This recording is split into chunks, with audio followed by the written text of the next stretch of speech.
And interesting, I had a conversation with my mom earlier, and she came into my room. She was like, "B, are you ready?" I was like, "Yeah, of course. I've acted at school before. It's nothing much different." She's like, "This is not acting. This is speaking." And I was like, I was like, "This is the same thing. Just in front of a crowd and just giving out something I prepared." And that brings me to today's topic. Today I'm going to speak about trust and faith and how they link up and how they connect us to the Lord. Man. So Praise the Lord. basically, my understanding for the word trust is relying on the Lord, even when you don't know what His plans are and you're confused. So even if you don't understand, just have that trust.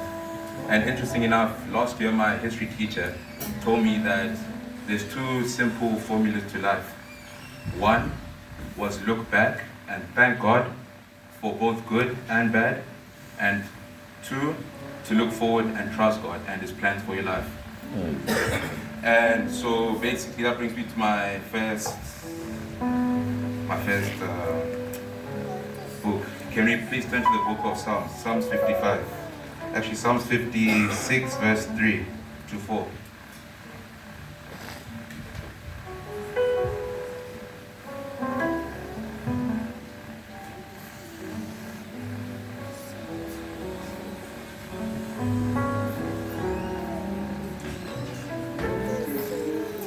Are we there yet?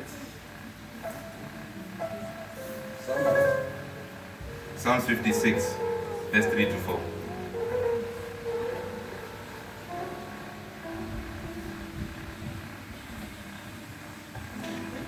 Psalm 56, verse 3. Yes. Whenever I'm afraid, I will trust in you.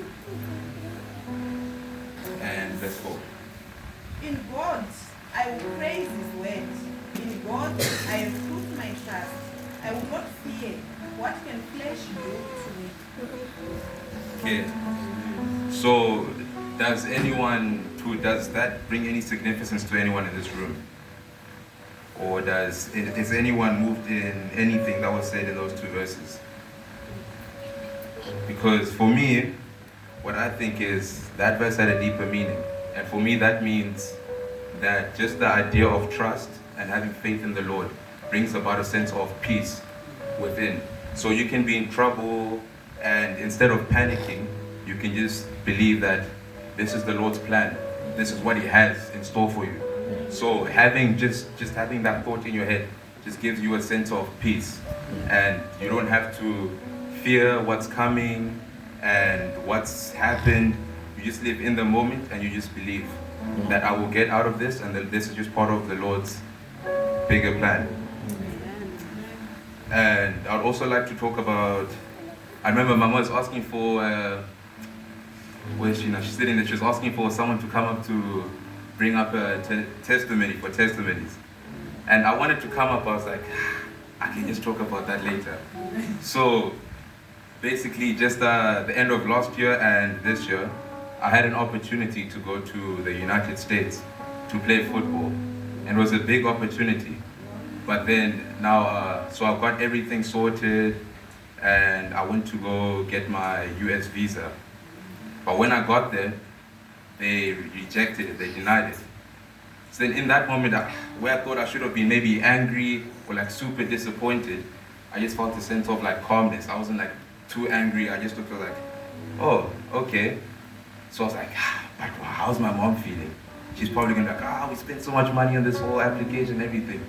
Now I went home, and then my mom said something very interesting to me. She said, my son, don't worry. This is just a part of the Lord's plan. Everything happens for a reason. And when I thought that, I was like, oh, so she was also calm.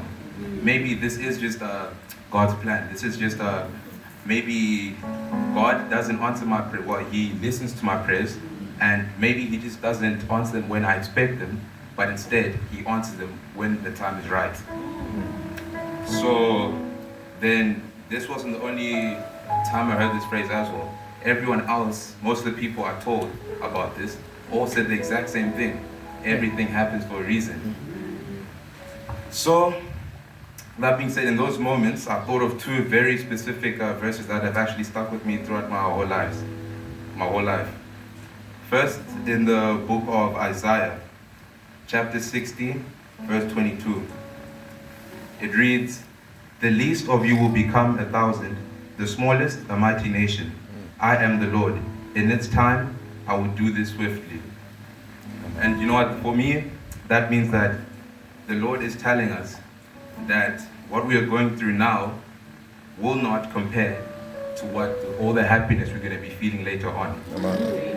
So this is just a little roadblock in His great plan that He has for your life. And that's the same as Romans 8, verse 18. Chapter 8, verse 18, which says, "I consider that our present sufferings are not worth comparing with the glory that will be revealed in us." Amen. And those two specific books and chapters hold very high value to me. And now, another story in the Bible where we see a very strong correspondence between trust and faith was when in Genesis, when Abraham was asked by the Lord to sacrifice his son. The one thing that the Lord had promised to him, the thing that was most valuable to Abraham. And what did Abraham do? You'd expect him to be like, "Oh, why?" Ask a lot of questions, be confused. He was confused, but he said, "Yes, Lord, I will do this." Oh, yes. So he took his son up to the mountain. He was ready to give him up as an offering. And what struck me wasn't actually Moses' faith in the Lord. What struck me was also Isaac's faith in his father. He didn't deny anything that his father said. He didn't ask any questions. He just went up with his father, and he just trusted his father. And there, the Lord showed an evidence of him bringing about a greater gift. Because Abraham didn't actually sacrifice his son. The Lord actually gave him something greater. And He said, "You see the sky and all the stars in the sky?